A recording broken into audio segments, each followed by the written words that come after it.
Hi, I'm Dr. Ellen Hendrickson, and welcome to episode 36 of The Savvy Psychologist. I'll help you meet life's challenges with evidence-based research, a sympathetic ear, and zero judgment. We'll use the best of psychology to help you be happy, healthy, and most importantly, yourself. This week, we answer a question from Savvy listener Philip L. He's been following the latest research connecting daydreaming and creativity and asks, if daydreaming is so great, why isn't it more satisfying? Why do we feel like we're wasting time? So the short answer is that in a culture that values productivity and goal-directed behavior, daydreaming is looked at best, a momentary distraction, and at worst, irresponsible loafing. But it turns out that daydreaming, zoning out, or spacing out, collectively called mind wandering by psychological researchers, is a mixed bag with both benefits and costs. So before we get into that, let's define mind wandering so we're all zoning out on the same page, as it were. Mind wandering is, quote, a shift of attention away from a primary task toward internal information. Or you could also call it stimulus-independent thought. In other words, it's what's happening when you're trying to read War and Peace, but your mind is planning dinner. Or you've been staring at the TV, but you suddenly realize you have no idea what Phil and Claire are talking about. Mind wandering happens on two levels. So one, when we realize we're not on task, and two, when we're not even aware that our mind is drifting. The latter, mind wandering without awareness, is officially called zoning out. And mind wandering happens under almost any circumstance.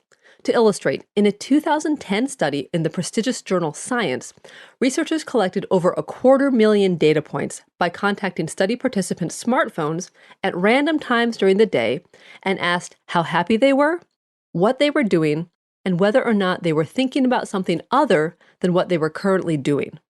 A full 47% of the time, participants reported that they were thinking about something besides what they were doing. The only activity where they weren't distracted was sex. And hey, at least we can focus on something. But all this mind wandering, it turns out, is not so great. The same study notes, quote, the ability to think about what is not happening is a cognitive achievement that comes at an emotional cost. Specifically, they found that not focusing on what we're doing tends to go along with feeling unhappy. And time lag data found that mind wandering may be causing that very unhappiness. The conclusion, a wandering mind is an unhappy mind.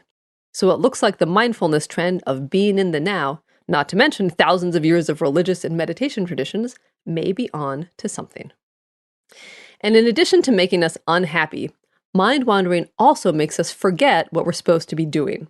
In a 2010 study, researchers found that the more your daydream differs from the current moment, the worse your task amnesia. So in the study, participants learned a list of words, then were asked to think about memories from their life, and then were quizzed on the original list of words. Participants tended to forget more words when they were asked to think about their parents' home versus their current home, and when they thought about an international vacation versus a domestic vacation. Basically, the further flung the memory through space or time, the greater the amnesic effect. However, other researchers disagree. Doctors Jonathan Schuller and Jonathan Smallwood are two of the world experts on mind wandering. Dr. Smallwood reminds us of how lucky we are to be able to mind wander. In an interview in the New York Times, he says, imagine if you couldn't escape mentally from a traffic jam. And they've also found that mind wandering facilitates creativity. In a 2012 study, the two researchers asked 4 groups of participants to engage in a creativity task. One group did the task again right away, but the other 3 groups took a 12-minute break. Some rested quietly, others did a difficult memory task, but the final group did a boring task designed to elicit mind wandering. Then they tried the creativity tasks again.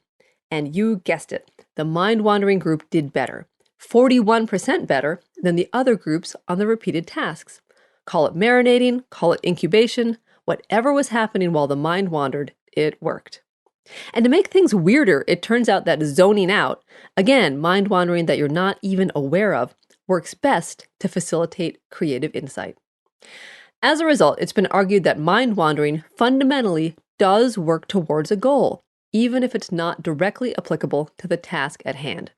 So indeed, similar to the dreaming that occurs when we're asleep, our daydreaming mind cycles through parts of the brain that are out of reach of conscious intention. Okay, so is mind wandering good or bad? Well, basically, it depends on two things. First is context. Mind wandering while you're doing something mundane, like sitting in the bathtub, could lead to a creative breakthrough, as Archimedes found out firsthand. But mind wandering while you're taking the SATs or being interviewed for your dream job, not so good. Next is content. Our ability to visualize and plan for the future is part of what makes us humans unique.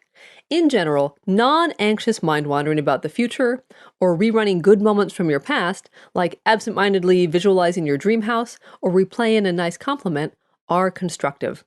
But ruminating on the past or anxious mental hand-wringing about the future, however, is mind wandering at its worst. And while it's one thing to zone out when watching TV, what if you catch yourself zoning out in conversation?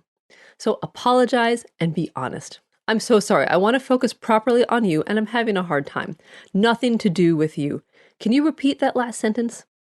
Or you could quote William James, founder of modern American psychology, who countered the claim that he was absent-minded by responding that he was just present-minded to his own thoughts. But don't take it from me or even William James. Take it from Gandalf, who, with help from J.R.R. Tolkien, famously said, "Not all those who wander are lost." If you learned something from this episode, let me know by subscribing to the podcast, liking on Facebook, adding me to your Google Plus circles, or emailing a link to someone important in your life. Thanks for listening this week. I'm Dr. Ellen Hendrickson, and next week we'll talk about 8 ways to increase your willpower. But in the meantime, a transcript of the podcast and references for the studies I mentioned are available 24/7 on quickanddirtytips.com/savvy-psychologist. And of course, the Savvy Psychologist is strictly for informational purposes and doesn't substitute for psychiatric care or psychotherapy by a licensed professional. Thanks for listening, and I'll see you next week for a happier, healthier mind.